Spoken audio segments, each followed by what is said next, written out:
On est live 1 an plus tard, tout juste après la sortie tard. de ce premier épisode avec Amélie Deloche. Comment ça va 1 an plus Ça tard. va super bien et toi? Comment va Paye ton influence? Moi ça va très très bien. Écoute, Paye ton influence se porte bien, on continue le combat. Écoute, il y a encore énormément de travail. Il y a encore beaucoup de travail. Il y a quand même du travail. Alors pour tous ceux qui n'ont pas écouté encore cet épisode, parce que ça fait quand même 1 an qu'il est sorti, je vous conseille de retourner l'écouter, il est toujours ultra d'actualité. Il est sorti en septembre 2022, donc c'était Paye ton influence avec Amélie Deloche. Vous pouvez le retrouver assez facilement sur la liste des épisodes. Et l'idée là, c'est de faire un petit peu un truc. Qu'est-ce qui s'est passé depuis 1 an dans le monde de l'influence? Il y a eu un peu de régulation, de réglementation qui est sortie sur la transparence de l'activité des collaborations commerciales. Comment est-ce que ça s'inclut dans un peu un schéma de transformation des activités sur les réseaux? Est-ce que c'est mieux traqué et est-ce que c'est plus écolo? Alors, il s'est passé beaucoup de choses dans le secteur de l'influence depuis 1 an et en même temps pas grand-chose. Alors il s'est passé beaucoup de choses. Pourquoi? Parce que y a eu une loi qui est passée quand même, qui a été votée en juin et qui a permis justement de mettre, on va dire, de remettre les pendules à l'heure sur ce que devaient faire les influenceurs et ce qui a été interdit. Donc cette loi, elle revient notamment sur finalement le cadre légal et réglementaire que doivent respecter les influenceurs, notamment sur la transparence commerciale, sur le fait d'interdire de promouvoir par exemple la chirurgie esthétique, etc. Donc on a un nouveau cadre réglementaire qui donne aussi une nouvelle définition à l'influenceur. Donc l'influenceur aujourd'hui et le métier d'influenceur est officiellement reconnu par la loi. Le métier d'agence d'influenceur aussi. Donc finalement ça a permis de reposer des bases saines à l'influence. Par contre, dans cette loi n'est absolument jamais mentionné les enjeux de responsabilisation écologique de l'influence. Donc il y a encore finalement du travail sur ces questions-là. On voit quand même qu'il y a une certaine forme de transition éthique, justement, que de plus en plus de créateurs, d'influenceurs se posent des questions sur les questions écologiques, que de plus en plus n'osent pas forcément valoriser, par exemple, le fait qu'ils ont pris l'avion parce qu'ils savent qu'ils vont se prendre des commentaires, etc. Donc on a une certaine forme quand même de transition aussi avec des influenceurs qui changent leur ligne éditoriale justement pour être un peu plus en cohérence avec les enjeux écologiques.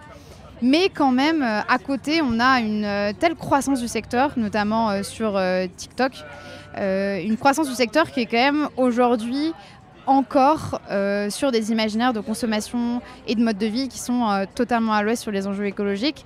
Donc j'ai l'impression qu'on fait 2 pas en avant et 3 pas en arrière. Ok, bon, c'est un très bon résumé. Est-ce qu'il y a des choses bien, malgré tout, tu vois? Est-ce que, je sais pas, est-ce que peut-être tu sens que...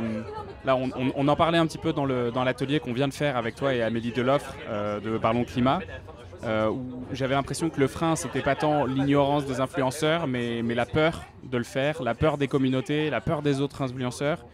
Comment est-ce que ça s'adresse? Est-ce que ça, c'est des freins qui peuvent être facilement levés? Bien sûr, il y a énormément de freins pour les influenceurs en termes de transition écologique.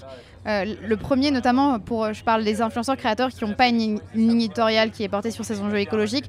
Le premier frein, ça va être finalement la cohérence, c'est-à-dire comment parler d'écologie quand son mode de vie finalement est extrêmement impactant, qu'on prend beaucoup l'avion, que nos partenariats ne sont pas éthiques, etc.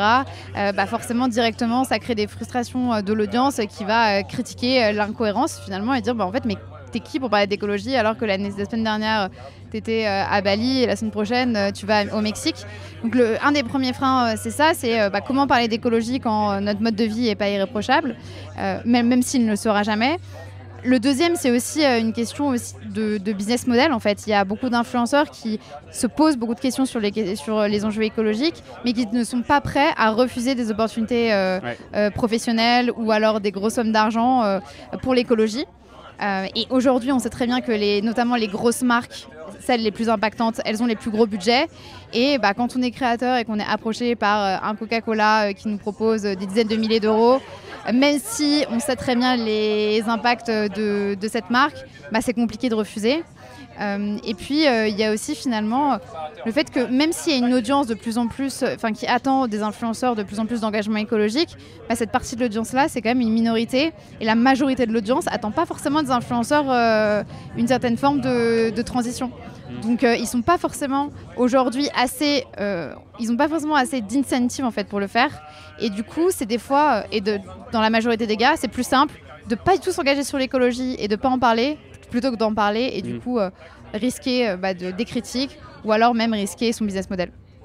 C'est quoi les prochaines étapes pour Paye ton influence et pour le collectif que tu animes? Pour Paye ton influence, on continue notre sensibilisation. On travaille avec de plus en plus d'acteurs justement pour faire en sorte d'allier nos forces. L'idée aussi, c'est on va se monter en association pour pouvoir aussi faire des projets de plus grande ampleur. Donc on a pas mal de choses sous le pipe, mais l'idée c'est on veut vraiment essayer de créer finalement une certaine forme de communauté autour de l'influence marketing plus écologiquement responsable. Et on croit beaucoup notamment à l'apprentissage par les pairs entre les créateurs. On pense vraiment qu'il y a un enjeu énorme. Est-ce que les influenceurs entre eux se mobilisent pour s'engager concrètement et qu'il y ait de plus en plus de créateurs finalement qui aient un regard critique sur le marketing d'influence et qu'ils invitent justement d'autres créateurs à s'engager concrètement. Et super intéressant, Charlotte qui me disait justement qu'elle avait créé un Aware Collective. Exactement, voilà. C'est ce modèle-là que tu imagines du coup par exemple. C'est ça, donc il y a Aware Collective de Charlotte qui existe déjà et qui marche. Il faudrait ça limite encore à plus grande échelle, c'est-à-dire avoir une dynamique globale de transition. Et cette dynamique globale de transition, elle peut se créer s'il y a un minimum d'influenceurs, un nombre en tout cas critique qui s'engagent et qui commencent à dire attends mais là c'est peut-être pas normal. 3%. Ouais, exactement, le 3%. Et là, les choses commencent à évoluer. Par exemple, il y a des imaginaires qui étaient, on va dire, vus comme normaux avant et qui aujourd'hui ne le sont plus du tout. Par exemple, la fast fashion. Aujourd'hui, il y a de plus en plus d'influenceurs qui arrêtent de travailler avec des marques de fast fashion parce qu'il y a eu une telle médiatisation, notamment sur des marques comme Shine, sur l'impact écologique et social qu'il y a derrière la production, que pour des créateurs, des influenceurs, c'est de plus en plus compliqué de travailler avec ces marques-là parce qu'ils se font critiquer.